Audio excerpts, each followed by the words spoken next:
Hey, I'm Tommy, and I haven't been on YouTube in a while, but when I got back on, I noticed that the air show photography lesson that I did, like a 15-minute lesson on some of the fundamentals that you would need for a successful air show experience and to get some really good shots. I saw in the comments a handful of people that were saying, well, the gear that you're showing as an example is just simply not affordable for me. And is there anything that I can do to have some good airshow photos without having to shell out several $1,000s on camera equipment, right? So this video and the next video are going to be just kind of a list of some affordable options. This video is going to be about camera gear, and the next one's going to be about camera lenses. And I'm only going to cover the Canon cameras just because I'm familiar with that for the most part. There's obviously Sony and Nikon equivalent cameras to this, so just use your best judgment when you're doing your research. But this is going to be the examples of good cameras that will be able to capture some good airshow photos at more affordable price points than something like the Canon R5 and the Canon 100-500, which is what I use in the field. Okay, so there are two main factors that I look for when shopping around for a camera when it comes to airshow photography, and the rest of the camera features you should probably look up yourself and research on. But the two main things that I look at are how many frames per second can the camera photograph in the continuous burst mode, or even the low speed continuous burst mode. How many shots can that camera pick up in just 1 second? And also, what is the resolution of the camera itself? Because if it's a higher resolution, I have a little bit more cropping real estate. Say the aircraft is a little bit too far away and I take a shot anyway, and then I really like that photo, I want to kind of enlarge it a little bit. You can crop in and it'll, for the sacrifice of some resolution, it'll appear larger in the photo. So it winds up being really nice to have that option. So a lot of higher resolution cameras are a good choice. So those are the two things I look at and whenever I'm shopping for a camera, and then that's when I make that decision based on those two factors. Then I start researching the camera itself. Look up online for YouTube reviews, look at articles that are written about it, basic shopping reviews like how many stars does it get, things like that, to make a final decision. But I always look for continuous burst, how many frames can it shoot, and what the resolution of the camera is before even deciding anything from there. Alright, so there are two types of Canon cameras that we can buy for airshow photography, and I made these two lists, one for the DSLRs and one for the mirrorless cameras. We're going to go with the DSLRs first because they're the more affordable of the two, because that market is older by, some of these cameras are like as old as 2009, but they still pack a punch, they're still very robust, and they have better battery life than the mirrorless cameras, all for a good affordable price point. So I'm going to go ahead and put them up on the screen now. This is the entire list that I found from most affordable to most expensive of the DSLR cameras. Now keep in mind, with these cameras here, I did not list the price specifically for these because these are older cameras, so you can find these secondhand for under $2,000 easily. I know, for example, the 7D Mark II, which is the one that shoots 10 frames a second with a 20 megapixel resolution, that guy is like $500 on Autorama right now. I'm sure you can find these cameras for even cheaper than that in some places. It's all based on if you want to get it second-handed, or if you just want to pay brand new, then you might obviously get closer to that $2,000 price point. If you noticed, the best one when it comes to frames per second is obviously the high 1DX Mark II at 16 frames a second, which is a incredibly fast shutter speed of being able to just burst off those photos. And of course that one's gonna pay, you're gonna have to pay for that one, and that one's probably gonna be the closer one to that $2,000 range. Everything else is probably in the 500 to 1500 kind of range, and that's pretty good there. The 90D is probably my camera of choice if I were to go this DSLR route.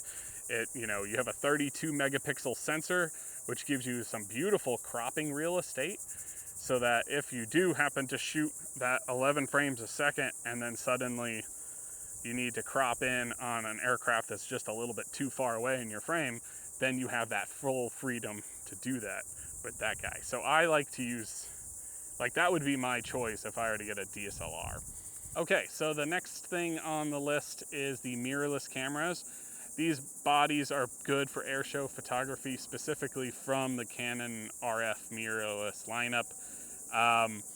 I actually listed the price points on these because they're newer, so they're much more expensive than the DSLRs. This time the range starts at like $600 and it goes up to $2,500 before you go into the crazy ones like the Canon R5 Mark II is $4,300, and the R1 I think is like $6,500. There's a lot of money involved on those bigger ones that are much faster, but these cameras all can hold their own, and they're really good mirrorless cameras with really high frames a second. Now, the biggest advantage to a mirrorless camera is you have extra options beyond the normal mechanical frames per second. You can get a higher mechanical frames per second, but now you also have electronic mode, which is good for if you have the camera still and you're pointing directly forward at a scene that's about to happen. For example, two aircraft are about to crisscross each other, right? When they go to crisscross each other, right before they're about to do that, you can hit that button and fire off, 30 frames in a second and just get the moment that they crisscross for that really winning shot that you're really excited about. So there is an advantage to having a mirrorless camera over the DSLRs, that and the fact that they're newer, and you can use RF glass and the older EF glass if you put an adapter on it. So you get the best of both worlds when it comes to, you could either buy the expensive RF glass or the cheaper EF glass if you wanted to. But yeah, we're gonna go ahead and get into these now. So I'm gonna go ahead and put up the camera list on the screen here.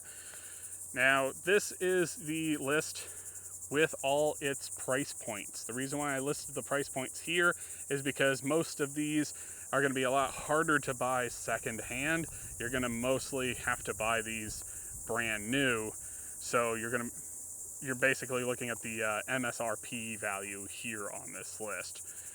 All the way as cheap as $629, which is really nice, and I went up to the $2,500, which is the R6 Mark II, which I really enjoy that camera. I've rented it a few times. It's a very wonderful camera, but again, it's pretty expensive at $2,500. As you see here, there's now extra advantages. We now have, for example, even on the cheapest camera, we have 12 mechanical frames a second, which is the normal shutter up and down motion, but we also have 15 electronic. Now, what electronic is it basically will take the photo for you, but it doesn't use the shutter. So it just rapid fires 15 images off the sensor without ever moving the shutter. What's really nice about this is you'll get, 1/15 of a second moments in your airshow photography that wind up being really, really valuable to you and really like perfect timing moments. But the caveat is if you move the camera too quickly while doing this kind of electronic shutter mode, you're going to get what's called rolling shutter, which kind of stretches the image out in all sorts of weird Play-Doh-esque kind of motions. So it's not recommended to do it while you're moving the camera too much, but if you're holding the camera in like one area and you know a trick is about to happen right there, you can fire off that 15 electronic frames in a second in that spot and get the moment that you were really waiting for. So yeah, you can see that there's some of these are crop sensor cameras as well, so it's something worth considering to look at. For example, the Canon R7 is a crop sensor camera. You get a whopping it's like 32.5 megapixels, which is a pretty good resolution for cropping in, but it's already a crop camera, so a lot of times you'll get that extra perceivable reach when you're using this anyway. So it's not too bad to use and consider instead. But yeah, so by all means, go ahead. I'm going to put the list right back up on the screen again really quick. Go ahead and screenshot this if you haven't already. But that's the mirrorless one, and then the next one is the DSLR one. These are the two, and if we went in order, I put it all up on the screen all at once, if I could fit it. Let's try to fit it. And then this is the order of price points that I would choose if you're trying to look for affordability in a Canon camera body for airshow photography specifically. Once you see these price points, once you see this benefits and, you know, in terms of frames per second and resolution, then I would start looking online for stuff like, does this work when it comes to, I don't know, how good is the video quality that it takes? What are other scenarios that I would put this camera through beyond air shows, or even things that are different, like such as static aircraft where I'm only taking one shot? How good is that one shot in terms of image quality and things like that? These are all stuff that you can find when you look at different reviews online and stuff like that. But the deciding factor here is this many frames a second? That's a good sign. Okay, so that's on my list of potential purchases. And then how many megapixels for good cropping real estate? If you know yourself and how you do or don't crop photos, then, you know, maybe 20 megapixels is fine if you're not somebody who typically crops in on your photos. But if you do crop in on your photos, you might want something with a higher resolution. All right, so I hope this was a helpful guide for you to choose an affordable camera for you to take to your next air show. And the real takeaway here is, when choosing a camera body, one of the big advantages for airshow photography specifically is that high frames per second burst mode, because in a continuous shooting mode, if you shot 12 frames a second, you can photograph the aircraft going through the entire frame and the entire trick and then pull your favorite shot out of there. If I was shooting a camera that can only shoot one frame at a time, yeah, I could definitely probably time it right and get a good shot that I'm really happy with, and some might even argue that it's more rewarding that way. But if I'm going to an air show and I'm spending my time, money, and energy on something, if I have the tool that can take me 12 photos in 1 second, then as that aircraft does the trick through the frame and I get to pull one of those 12 moments out as the award-winning shot that I'm happy with, that's the real difference in what makes or breaks choosing a camera for me. I hope that once you make the decision for yourself on at least these two factors and the price point, then by all means go ahead and do some extra research. Look up online different reviews and YouTube reviews and things like that on what other people are saying about that camera that you selected. And then, yeah, get out there and play around, maybe even rent the camera first before purchasing it. Sometimes that's a little more affordable. Rent it for like a week and just try it out for yourself at the next air show, see if you like it or not. And yeah, the whole point of this is to have fun and save money, right? So yeah, I hope this really helped you out. If it did, go ahead and leave a like. If you have any other questions, go ahead and put comments down below so that I can answer them hopefully as often as possible. And I'm going to put out an affordable lens choice option for air shows in the next video. So if you want to see that, please hit that subscribe button and then it'll show up on your YouTube news feed there whenever I put it out. So, you know, this is the whole comprehensive camera body selection for Canon on different price points on a more affordable price point. And I hope that you enjoyed it. Have a great one. Enjoy your next air show. Hope you get some great photos, and I will talk to you later. See ya.